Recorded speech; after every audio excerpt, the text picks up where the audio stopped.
Welcome back to Season 2 of The Tasting Room. Season 2, Episode 1. It's a new look, a little more intimate, smaller table, as you can tell, with some pretty sushi on it. Some whiskey as always. Ben Alexander sitting shotgun with me. How are you, sir? I'm doing well. Doing well. You are a busy man. Yes. So I appreciate you taking time to do this. I'll just get right to a few questions. We'll just have a fun little conversation and eat and sip on a few things. So you were born in South Korea, right? Correct. How much influence did that have, or does that have, on your cooking style, or maybe even personally, like when you're at home? I know you don't cook a lot when you're at home, but maybe you didn't cook much in South Korea. Maybe it was just younger. But do you see influence there? I do. My parents always, wanted to keep the Korean culture because I'm adopted. Right. So they wanted to keep the Korean culture in our childhood and even growing up and stuff like that. So we'd eat a lot of Korean food. I really didn't start dabbling into a lot of Asian food until I was probably 18, 19 years old, cooking wise. But we've talked about it a million times. I could eat sushi every single day. Yeah, I could eat Asian food, and I love cooking it. It's, each country, each region has their own style, and it's just fun learning all of that stuff. So yeah. I was reading, I was trying to do a little homework outside of being a friend. I wanted to see like what you had told journalists or people that interviewed you in the past, and you mentioned something about wanting to be a student of cooking. Yep. What does that mean to you? Like when you say that, I think it can mean some different things to different people. What's it mean to you? I've been doing this for 24 years now, and I'm still constantly learning. Food is always changing, and I hate using the word traditional or any word that's kind of associated to that, because what's traditional in my mind is maybe totally not in yours. Yeah. I probably know about 10 to 15% of all the food knowledge in the world. Like I said, I've been doing it for a long time, and I know different cuisines and everything. So there's still so much more out there for me to learn. But with that, all of my knowledge is useless unless I teach it to somebody else. And that's one thing with the younger chefs that, are coming up in the ranks. Like I tell them, like you are now a mentor, whether you like it or not. If you're the head chef, sous chef, lead line cook, doesn't matter. If you know something, teach it to somebody else. Yeah. It just makes everything work more efficiently, and it's just better for the world to have more knowledge out there. Is that so when you talk about teaching and imparting wisdom to the next generation of chefs, is that a program that you have within the McNellie's group that you try to roll out, or is it just a natural byproduct of being in a kitchen with you, where you just it's just a mentality that I've always had. I've always loved teaching. Even my mom was in town this last weekend. She's like, "You've always loved to teach people things, anything." Yeah. And I've been good. There's different ways to teach people things, and I've always been very receptive of how you can go about doing that, because people learn differently. So that's interesting. Well, speaking of learning, I was going to ask you: do you have a running tally of how many kitchens you've worked in?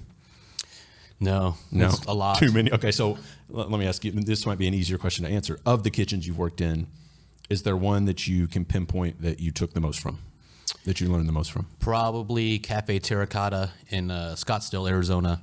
It was really, truly my first time to dive into all the stations, and it was really they didn't train me or teach me. They're like, all right, you got to cook this chicken, cook it. You have to cook this lamb, cook it. And it was trial and error. I got yelled at plenty of times, but you figure it out. That's what you do if you're a professional. You figure it out. Yeah. But yeah, definitely. I mean, it was Southwestern cuisine, I was but it was about to very ask what kind of food it was. Yeah. very heavily backed in like French roots. We're making all the mother sauces, but it was a twist to it, and it was really fun. And I was, I don't know, probably 18 or 19 years old, and it was intense. It was a huge restaurant, being in Arizona. The Phoenix Coyotes were playing there, and sure, a lot of them would come in there and bring their kids, because they had a brick oven pizza oven, and they'd stand around with their kids watching me. It was totally intimidating. Just big old burly hockey players watching you cook. I'm like, ugh, I hope I don't mess this up. They're going to beat me. Right. So you said you've been doing this for 20 years, and you were that young when you were at Terracotta. How young were you when you first were in the kitchen? 17 years old. Okay, so not far before Terracotta. That was one of the first ones. Okay, that's interesting. Yeah, it's cool that you. So has there been a mentor? Was it maybe someone at Terracotta where like you hear almost like you hear people say it about their parents, where you're like, oh my God, I sound like my dad. In the kitchen when you're, barking out orders, or when you're doing this or that, do you ever have that moment of, oh my God, I sound like Chef someone?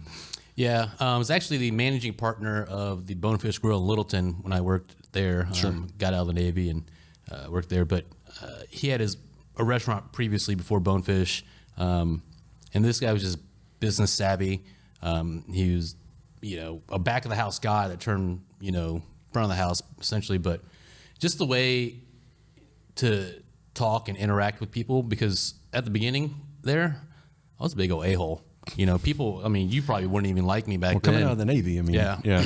I was like this way or the highway. Sure. And he taught me about, a lot about just respecting people and respecting the processes and respecting the food. And, but yeah, like I've taken a lot away from, Michael Sagrillo, that's his name. Sure.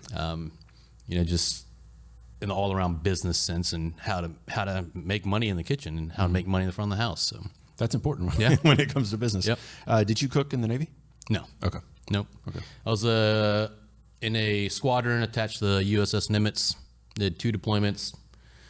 Lots of hard work, lots of sweating, lots of tears, and got out. I thought I was going to be a lifer. Did you? I was like, oh man. I was like, I didn't like being away from family and friends for that long, and I was like, well, I've done my service. I've done what I needed to do.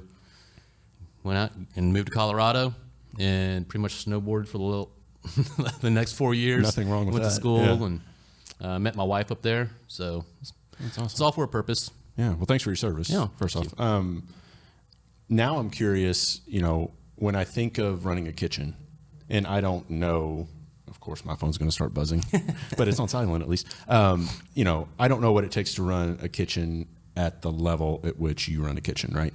I know what it takes to run my kitchen, and it takes preparedness, organization, things that now, remembering that you served, seem to go hand in hand. Do you see like the organization and the structure that you learned serving in the Navy applied in a kitchen? 100%. Yeah. It's all about, your mise en place, your organization. Mise en place is just having all your stuff ready to go. Mm-hmm.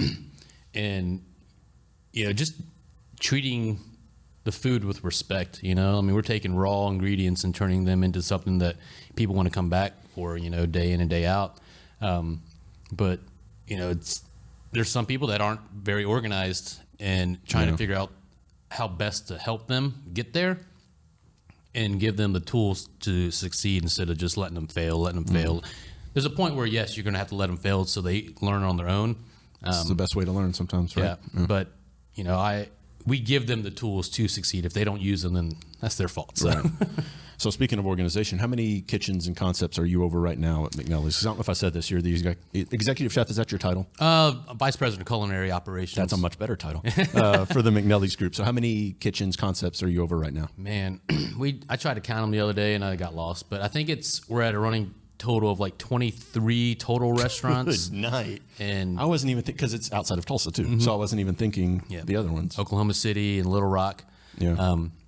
I think we had 10 or 11 different concepts, and we have, we're opening Red Light Chicken right now. We just opened Mr. Kim's, and we have, in the next couple of years, I think 4 or 5 more projects. That's awesome. So it's awesome, but it's also tiring. Right. I want to get to how you are alive and like how you schedule time in a minute. And I want to talk about Red Light and Mr. Kim's. There's some delicious food in front of us that I want you to talk about. So Yokozuna, for those that don't know, maybe you just don't like the sushi because everyone knows Yokozuna. One of my favorite restaurants in town. What about Yokozuna is special to you? I just love sushi and, the food there. Yes, it's a Japanese name, Sure. but it's, if you know the McNellie's group, we're not 100% serious. So, they got food from, it's, just, I hate to say fusion, but it's fusion. It's just Asian fusion food, and it tastes good, and people enjoy it. So we give the people what they want. So I set it up. We can try some. So what did you bring, and is this something you can go in and order? Yeah. So essentially, the head sushi chef over there, Jin, he's actually South Korean too. Very, very talented guy. I was like, hey man, I need something. I'm doing this podcast with John. I was like, just make it look good, make it beautiful, and you know all the stuff that I want. So he left off the tilapia, jokingly, because I can't stand tilapia. But yeah, this is just like a random sushi platter or a sashimi platter that you can get at Yokozuna. Okay. I like it because it doesn't have the rice in there, and you get all full and loaded up on the rice. Sure. But And that's the nigiri that has the rice Yep. underneath. So to run a restaurant like Yokozuna or any sushi restaurant that has fresh fish like that, what's the logistics of how often that fish comes in and how often you have to order it? I mean, whoever the GM or whoever it is that runs the kitchen there, on a day-to-day basis has to be on top of that food ordering, right? Absolutely, yeah. So essentially, they break it up into different departments: sushi department, and then the regular hot food department. Sushi takes care of ordering all their fish and all their special ingredients and stuff like that. But they'll order 2-3 times a week, to get it in, and then they have to break down all the whole fish and get everything prepared and stuff like that. So it is a logistical nightmare, but especially being in the middle of America where we're not anywhere near any coast. No, we're not. So we get fish out of Seattle. We use Honolulu. We use LA. Mostly all West Coast stuff. Mainly because that's where the Japanese it's Right. all from over there. So, but they make it work. They are busy. So and then they've been after the pandemic, their sales have just skyrocketed, which is really, really good because we need it. We need Yeah, I think most restaurants do boost for in sure. income. So if we were going to try one piece right now, where would you take us? My I favorite. can't even tell what's on there. I know the salmon, the tuna. There's obviously octopus. Yeah, there's octopus, there's scallops, albacore, and you got yellowtail there, and then that's bluefin tuna that we got in.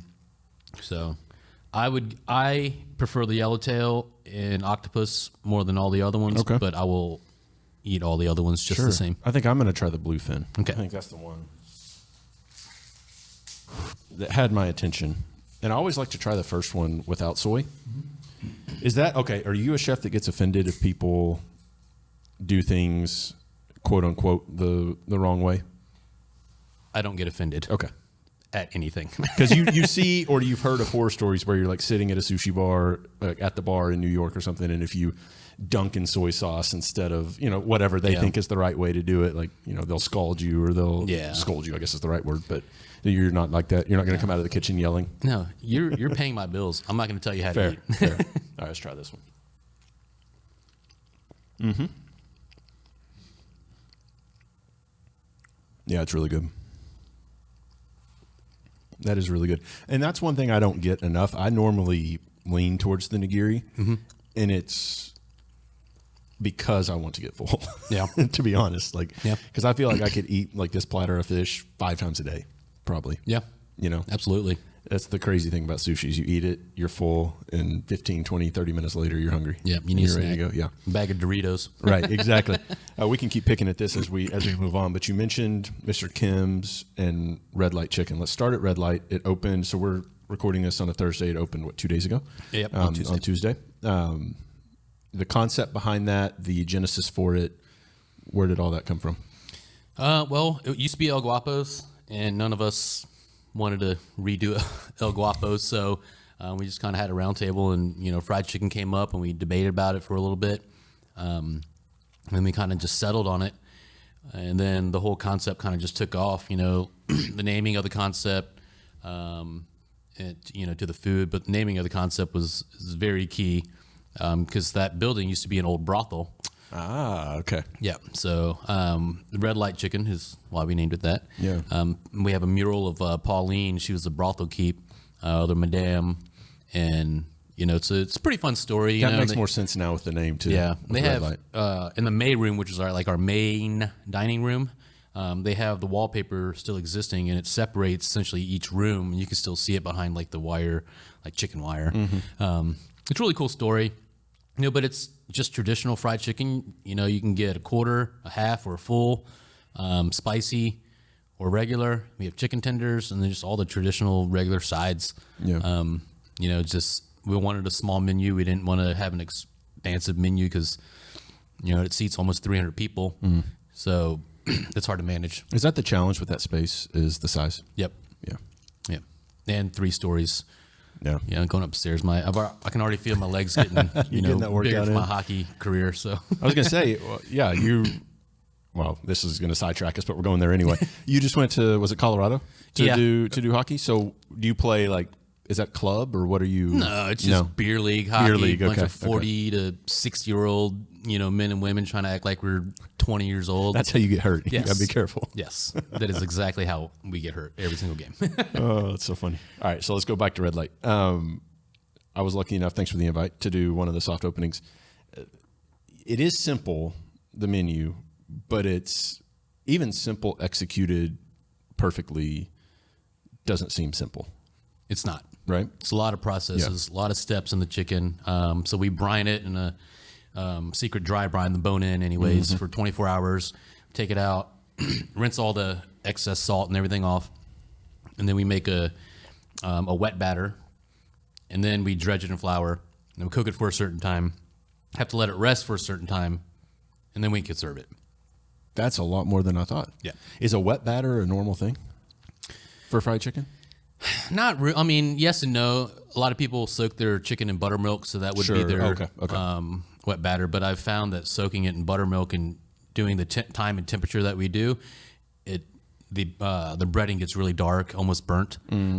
So I omitted any kind of dairy to it because of the sugar, essentially the sugars in the dairy, and it turns out a better, product. My main thing with eating fried chicken, I'm not one of those guys that man, that's the best fried chicken I've ever had. I've been to Ishin's, I've been to Gus's, and Hattie Those are both B's. really good. Yeah, and they're all really good fried chicken. But I'm like, it's not like a life-changing experience when I eat fried chicken. But when I eat fried chicken, I don't want the crust just to taste good.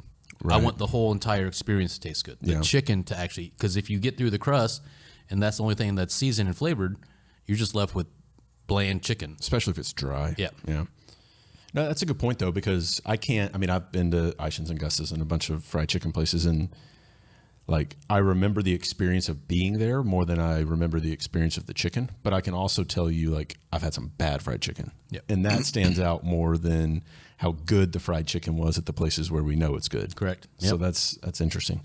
Okay, so then Mr. Kim's. So Red Light's open, doing well. Mr. Kim's opened, what, probably a month and a half prior to Red Light? I'm going to say it was in April. Okay, so a little bit longer. Yeah. Okay. And so obviously, I was going to ask you, and I think I know the answer, but I want you to explain anyway, if that concept of Mr. Kim's has more of a special place in your heart than most of the other ones that you've worked on. Yeah, definitely. I mean, it's named after me, and the menu's entirely mine. And, Elliot, was very, grateful to let me do all that, Like I said, I love Asian food. I love cooking it. And it's kind of like my culmination of all my Asian, culinary knowledge, because it's not all just Korean barbecue. It's on a premise of Asian barbecue. I want to get that out there big time because it's... Yeah, let's dive into there a little bit. So there's misconceptions about what that means, right? Yes. What do you want people to expect if they come into Mr. Kim's? I want them to expect Asian food from all different countries. I have sour cream and chive udon on the menu. Yeah. That's nowhere on anybody else's menu. You know what I mean? It's true. I made it one day for lunch because I was just messing around and I loved it, and it made it on the menu. Is it as simple as it sounds? Yeah, pretty much. Yeah. You make a dashi, and then you add sour cream and a lot of chive and bonito flakes, and it's just good. Yeah, it sounds good. Yeah. But it's we do have table grills.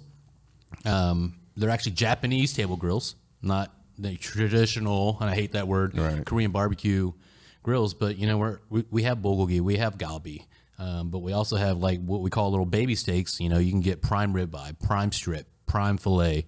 We have lobster, shrimp, mushrooms, broccolini. One of our appetizers is a beef tartare that is kind of Korean, but it isn't.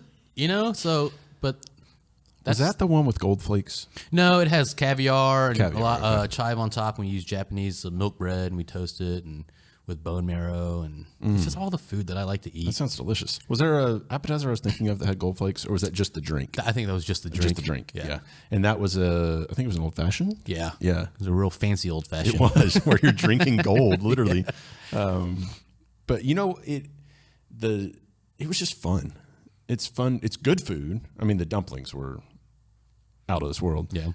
But it was fun, and it's a fun experience. And if you haven't been, go just to experience that. I haven't even had a chance to come back and experience the sitting at a table with the grill. Like I sat at the bar and ordered off the menu, but it's just a cool environment. Yeah, we've been booked out on the weekends, Thursday, Friday, Saturdays for you're out 3-4 weeks, so got to plan ahead. But yeah, I mean, it's just fun. Like, and it's nothing really in Tulsa like it. And to be able to bring that to Tulsa and be, I don't want to say pioneer, but like hopefully more of these places pop up, whether it's us or another restaurant group. I don't care. Just bring more of this to Tulsa. Bring better food to Tulsa. So, where do you think? This is a big question. It might take a minute to answer. So, even since I've lived here, I moved here 2011. I've seen the culinary landscape just in Tulsa evolve. I don't even know how many fold, 10-fold, 20-fold. Just that, and now, Justin's opening up a Nordic cuisine restaurant, and there's going to be options that 10, 15, maybe even 5 years ago we would have never thought would be here. You were just talking about open up cool restaurants. What do you think is next? What's the next frontier? What's next to venture into that we haven't as a community really ventured into yet?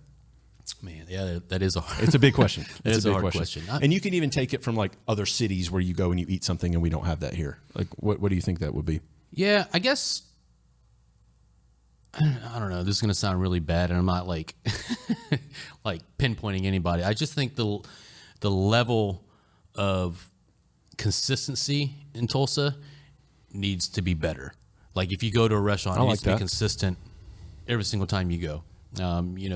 Being in the Phoenix area, in Denver, some of those bigger cities with higher population, you have more talent pool.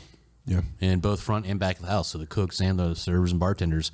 Going to dine in Chicago or New York City, the level of service there, even in just like regular restaurants, is way above the majority of the people we have here. And I'll pause you there to say I think some of our food when it's on is on par 100%. With cities like that, but it's and it's not knocking our service, but in New York, like the one time I ate at 11 Madison Park, that's a career for people, right?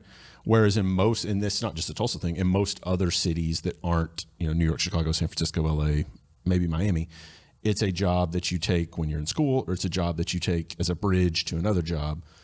Whereas if you're at a place like that, in a city like that, you're making as much money as you would going and getting a law degree. Yeah, absolutely. The Bull and Alley is the same way. They make a very good, living over there. But yeah, I'm not knocking the servers or cooks or anything. It's just, like I said, it's just a bigger talent pool to pull from. We're getting more chefs from outside of the city coming in, like Kevin Nashin, from St. Louis. He has James Beardward, has 2 restaurants here. Bobby Benjamin, it's coming He's on the podcast tomorrow. Yeah, I think, from Louisville. Yeah.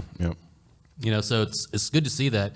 But then again, the pandemic hit all of us hard, and a lot of the chefs just said, "I'm out. I can't do it." That's tough. If it happens again, I might be one of those people too, because that was rough. We're still feeling the effects of it, trying to find and source things that we used to be able to source. They're just not there anymore.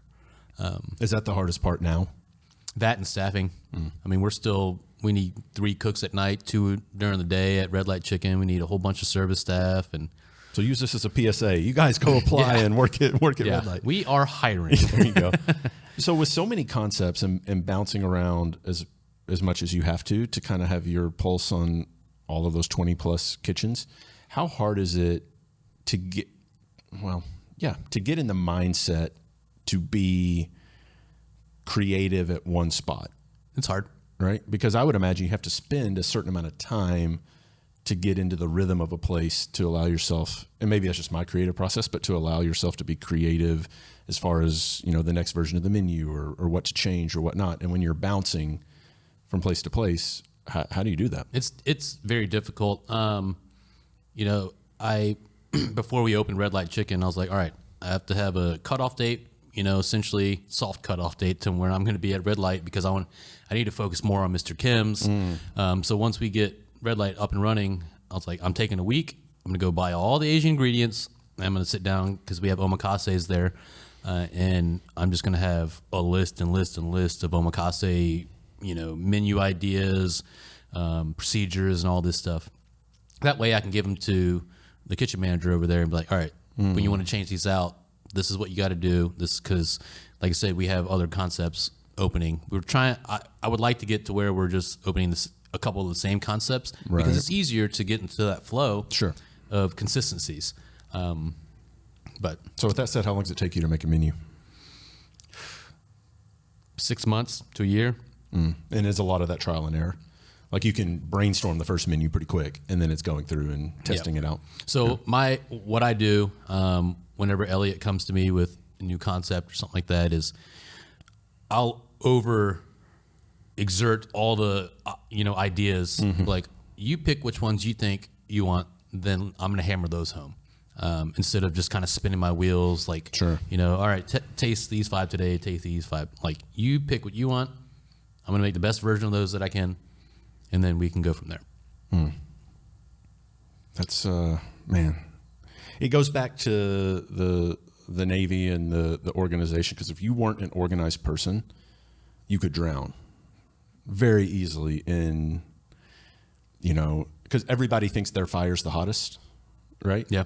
And so, they're sending up SOS, but you have to be able to distinguish between them, which one is the most important to handle here, and then move on to the next one while still thinking about the next concept. And then, it's a lot. You're a juggler. You're a professional juggler. It's a lot. And put that on your business card. Yeah. And having 3 kids, and they're all, most of them, they're all playing sports and activities and balancing that life. It's a wild ride. So I'm going to pour us a little bit of this whiskey as I ask you the next question. In one of the articles, I think it was maybe when you were talking to Tulsa People, you were talking about how the chef community here is unlike any other that you've ever been a part of. I was curious if you could expound on that a little bit. What makes the chef community here special comparatively to others? And then I'll pour us some whiskey. Sure. Definitely pre-pandemic, we were really close. Like, we cared about each other, down to the families of, what our kids are doing, this, that, and the other. And if somebody was struggling with cooks, we'd send one of our cooks over there, vice versa. And Tulsa is a very charitable community. I think it was rated like one of the top charitable, cities in the nation. Kaiser probably has a lot to do with that. Yeah, probably. Yeah. If you're going by money. Yeah. But when we had our nonprofit, Hearts of Steel, I could rely on having 20 chefs at our events to do, to cook food and all this stuff. But that was like that same crew of chefs in Tulsa. We would just pop around to all the nonprofit, galas and all that stuff. And, we just generally just cared for each other, because we knew the grind everybody was in. We're all in the same grind. We're just in different restaurants. True. So it was cool to see, and it's kind of tapered down with the pandemic. Everybody's still treading water, barely with their head above water. So we haven't really had a lot of time to, sit down and kind of reflect on anything. But it's still there. The majority. There's a handful of us that still, we're on a text thread, and we'll send dumb dad jokes to each other and mom jokes and whatever. So yeah. All right, you want to tell me what you have on the nose here? So this is, we were looking at it earlier. It's a dry fly distilling out of Washington State. It is a straight, I'm going to try to pronounce this. What do you think it is? Triticale or Triticale? Triticale. Your guess is as good as mine. Tri-tip. There it is. Yeah. Tri-tip whiskey. Sleight of hand Syrah barrel finish. So I'm assuming sleight of hand is a vineyard up there? Definitely caramel, vanilla. That's good. You know what's scary about that? There's a nice hug on the back end from the proof, but I thought it would be more considering it's like 136 proof. Yeah. I was expecting it to. I was telling you, there's one that I'm going to bring maybe for Bobby tomorrow. That's 156 and change on the proof. Which, you know, if you take a sip and then breathe and light it, it'll probably, you know, be like a dragon. Yeah. But you were telling me earlier, bourbon's not necessarily one that you can pound. No, I mean, or whiskey in this case, but yeah, I don't know. I've gotten into it, you know, for a couple years, and then just kind of dissipated. You know, I'm a wine drinker. I drink wine all the time. I should have asked you, because then I could have brought the appropriate drink. I'll still drink it. Yeah. So you've mentioned your family a couple times. We'll start the wrap up process here with a couple questions. I want to ask about Hearts of Steel. Heart of Steel or Hearts of Steel? Hearts of Steel. With an S. Gotcha. Hearts of Steel. Let's start family, though. Your kiddos, how, with everything that we've just talked about for the last, 20, 30 minutes, of how crazy your life is and the juggling and all the balls in the air, the biggest ball in the air is family. Correct. So how? My wife. I mean, yeah. My wife. Natalie. Yeah. I mean, she works for the company. She's the head of catering now. It's just organization, coordinating. Hey, Nolan has soccer practice here. We have to take Sawyer to the karate this day. We have, you know, this camp going on this week. But luckily, you know, Elliot trusts us to get our job done. So there's not micromanagement in that regard. No, okay. He knows we will be where we need to be when we need to be there. You know, so he entrusts us to do that. We don't take advantage of it. We get the job done, and but he's always been, family is always first, and that's always how I've been too. So with that being said, I mean, I don't know how we do it either. I mean, it's crazy, you know. So on average, like, how many nights a week do you actually get to be home? But your life is one where you don't really have an average week, I'm sure. Yeah. But recently with the red light, how many nights have you been allowed to actually be home? And a couple nights. Yeah, a couple nights, which isn't bad, you know. I mean, now I've been able to, you know, acquire I don't want to say an assistant because we work together, but Audrey Long, she was the executive chef at the Tavern, Bowling Alley. Essentially my predecessor, I guess, when I left. But I pulled her out because she's super organized, loves to do paperwork, which I don't like to do paperwork. That's a hard thing to find right there. Yeah. Loves to do paperwork. But she's talented, and she's helped out a lot, you know, but she was gone for the last 3 days, you know, even while opening red light. But it's a compromise. Like, hey, you take, you know, these days off. I'm going to take Sunday off because I want to take my kids to go see the elephants or whatever, you know, and she's all about it. And so the quality of life, it's not always 100%, but we work in the restaurant industry. It's not supposed to be, you know, but it's a lot better than most restaurants that I've worked in. So what's your escape? What's your hockey? Yeah. That's the, you know, 1 or 2 times a week where I don't think about work. I don't think about kids. I don't think about anything else. We're just out there, just a bunch of old people trying to not get hurt, but getting some exercise, and it's just fun, you know? So what was your hockey background? Like, none? I played roller hockey when I was a kid, you know, down at the pool parking lot. But I can attest that I did the same thing, but I cannot ice skate to save my fucking life. So there's a big difference between roller skating and ice skating. There is. So when did you become an ice skater? Like, when did you make that crossover? I picked it back up when I moved to Denver. Which, for those that don't know, having lived in Denver, hockey's huge. Yeah. It's a lot. DU is a great hockey school, and it's a fun. I mean, the Avalanche, as of this recording, are a game away from winning the Stanley Cup. So it's a cool place to play hockey. Yeah, I mean, it was awesome out there. There's rinks that have, you know, 2 sheets of ice with a bar and food, and all, but I picked it back up. You know, I just wanted something. I needed to be competitive at something. I'm very competitive by nature, so I was like, man, I'm going to play hockey. And I spent like $1,000 on gear and everything. The first couple games, it's like skiing, man. That gear's not cheap. Just falling all over the place. Couldn't stop, so it was just like falling to stop. And then my wife, she was my girlfriend, fiance at the time, brought some of our coworkers out, and they made signs. And this is how I got my hockey name, Wang Gretzky. Yeah, that was her. Thanks, babe. I didn't expect that, and I didn't know. And it just stuck. So I've always had that on my jerseys. And It's funny, but like I said, So does it say Wayne Gretzky or Gretzky? Wayne Gretzky. Okay, says it all. Yeah, That's number awesome. 99. 99. Yeah. You know, coming back to where I don't get offended by anything because Fair. What's the sure point? people see that and they're they're like, should I say cancel something you, about yeah. but I can't cancel you because you're the Yeah. I can't do that. Oh, that's crazy. So which one of your kiddos is the future soccer star? Nolan. Nolan. He's 10.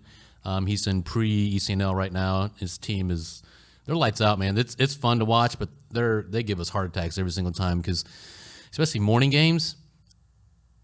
They won't wake up until like Well, the that's last that age. I mean, Yeah. you remember that age. Yeah. They won't wake up until the last 10 minutes of the game. They're down by like 4 or 5 goals, and then just they start pounding them in the net. And We're it's like, we really don't want to lose, do we, guys? Okay, let's play. But it's fun watching them play, and they're super talented, have really good coaching. Now, did that soccer gene, come from you or Natalie? I Or- played soccer. Okay. Growing up. So that was your kid sport, and then Yep. it transitioned to hockey. Yeah. Yep. That's interesting. All right, we'll wrap up with Hearts of Steel. You said when we had it. Do you guys not do that anymore? We have dissolved Okay. Hearts of Okay. Steel. And it was during the pandemic. It was just so much. Sure, And it was just essentially Natalie and myself running it. We never took a penny for any kind of salary or anything. We raised over $500,000 in the 3 or 4 years we had it open from all the kind donations from everybody. It was just too much for us to handle, and with 3 kids, and we still have every one of our kids has some kind of medical thing that we have to deal with still, but that's life. We get through it, and but we're all that money that we had left over, which is roughly $250,000, we're giving to the Heart Foundation that picked us up in St. Louis. They paid our mortgage for 4 months while we were up there. This is kind of cool to go full circle. And so I want to shine a light for the people that don't understand why you started that foundation, where it came from, why it hits close to home. Do you want to give us a little background? on, my middle son has a congenital heart defect. And he's almost died 6 times in his first year of life. And unbelievable. it was crazy. It was a wild ride for a good 2 years. But we lost our jobs, and we had to get life flight to St. Louis. And a nonprofit up there picked us up and paid our mortgage for 4 months. Man. And there was nothing like that in Tulsa, so we decided to do it, even though we had never ran a nonprofit, but we felt compelled to be able to offer that service. And So you would for help Tulsa. families Yep, to that do had the same kids thing. that were doing the congenital heart defects. So how's their health now? He's good, but congenital heart defects, they never go away. Sure. Any kind of intervention's just a Band-Aid until, later on. But, man, he's growing. That's awesome. He's looking good, and he's normal color, not purple anymore. And so, Is that one of those things as parents, though, it's never out of the back of your mind? oh yeah, 100%. Every day I think about it. Yeah. Every day. Man. So if anyone watching wants to help out, donate, I'll put a link at the bottom of the screen right now, but they should just do it to the place that you're going to donate all that money to. Yep. Okay. That's awesome, man. Well, I'm glad he's doing well now. Yeah. I can't imagine. I mean, because you were in kitchens at the time, so I can't imagine, like we were just talking about, all of the stress that comes with that job, and then compiling on top of that stress, the real stress, which is, health and safety and well-being of your kids. I mean, like, man, my hair would have been gray. Yours is nice and black. Mine would have been all gray. It was, yeah. I mean, my wife and I, we sat on the couch one day just crying and made a pact that we'd have to do it together. Yeah. Because if not, then we wouldn't make it. No. So having a strong partner that helped. Yeah, for I'm sure. glad you guys had each other. Absolutely. All right, so thank you for coming in. So as a quick wrap up, it would take us another 30 minutes to go through all of your concepts, but for the next little bit, you'll be at Red Light. Correct. Right? And that's 4 p.m., maybe 5 p.m.-ish during, We'll is that see. Tuesday through Friday? Monday through Thursday. Monday through Thursday. Okay. And then Friday, Saturday. We're open at lunch at 11. Gotcha. And if they want to catch you at Mr. Kim's, plan ahead. Yeah. But do they find that on Open Table? Yep, you can get on Open Table. Sometimes I've been telling people that if they can't get in on Open Table, to call up to the restaurant, and they might be able to move some seats around or whatever, or somebody might have canceled a reservation they didn't know about. So don't text me. Yeah, I've done that. Was that directed at me? I've definitely done that. And you've been like, check Open Table. I'm like, oh, yeah, absolutely, Open Table. Well, let's go. All right, last question. Can you give us any insight into the future concepts that might be coming? Yeah. We've got a restaurant on 18th in Cincinnati, which is essentially going to be every single food that Elliot, the owner of McNellie's Group, wants. And Audrey will be heading that up, and I'll just kind of be support for her.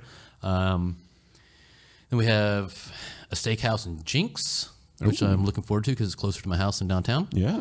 Kind of further out, we have a project out in Sand Springs. It's a huge project. Yep. We'll be partnering up with Rapture Brewing with the Prairie Creek Farm Boys. They're going to have their brewery in there. And we'll have, right now we're thinking barbecue, like, destination barbecue place. And then kind of like a side, like bar menu. That's awesome. And like an open courtyard and stuff. I'm really excited for that one. Yeah. I mean, that one's going to be massive, but it'll be fun. We're talking about partnering up with those guys at Rapture for that project and a couple others, and we took a tour with Mitch, and I think it was just with Mitch, maybe Mitch and Jason, of that spot. I mean, man, dude, that's this. I don't even know. It's like 30-foot ceilings, 50-foot ceilings. I mean, I don't even know, but it's the old power plant, right? Is that what it was? Yeah. I mean, that's going to be a special place. Yeah, it's gonna be cool. And it's, people are like, man, this out in Sand Springs. I'm like, it's literally like 8 to 10 minutes away from downtown. Yeah, yeah. You can get there quicker than you can get to the steakhouse in Jinx. Yeah. No doubt. Yeah. Right. Well, man, I appreciate you coming in. I know you're busy, so Absolutely. We'll let you go. I think I kept you from one meeting, so Yeah, I don't want thank to you. keep you from two. Yeah. Thanks for coming in, man.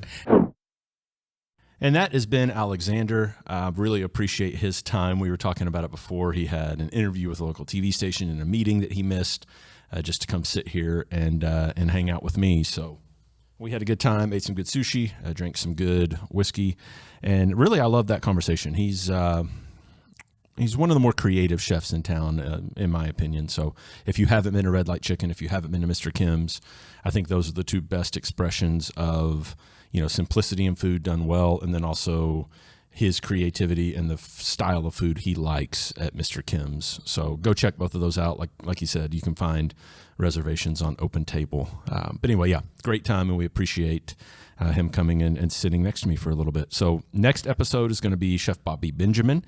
He is the man in charge of the kitchen at Lowwood, which is one of my favorite restaurants in town. He also takes care of the food next door at Hodges Bend, and then just down 3rd Street at Open Container. He's from Louisville, Kentucky.